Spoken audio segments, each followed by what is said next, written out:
ఏం మాట్లాడాలి అని అనుకున్నారో అది మాత్రమే మాట్లాడి వదిలిపెట్టేయండి.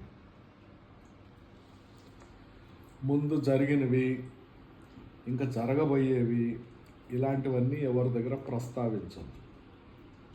అది ఇంట్లో వాళ్ళ దగ్గర అయినా కానీ, బయట వాళ్ళ దగ్గర అయినా కానీ.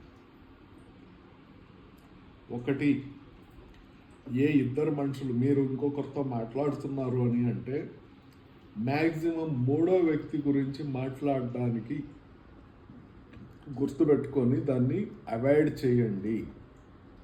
అక్కడ లేని మనిషి, అర్థమైందా? అక్కడ లేని మనిషి గురించి మీరు మాట్లాడకండి. అప్పుడు చాలా కంట్రోల్ అయిపోతాయి ఇట్లాంటివి.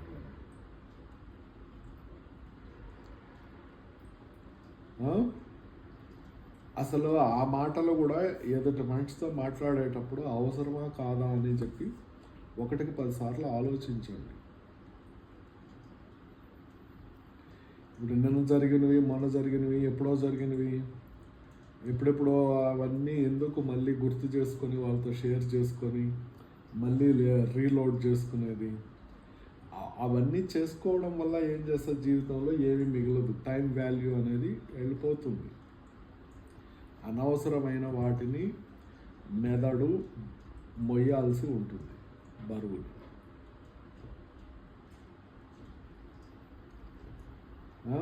ఇది ఫస్ట్ స్టెప్ సర్వనాశనం చేసేదానికి మనుషుల్ని.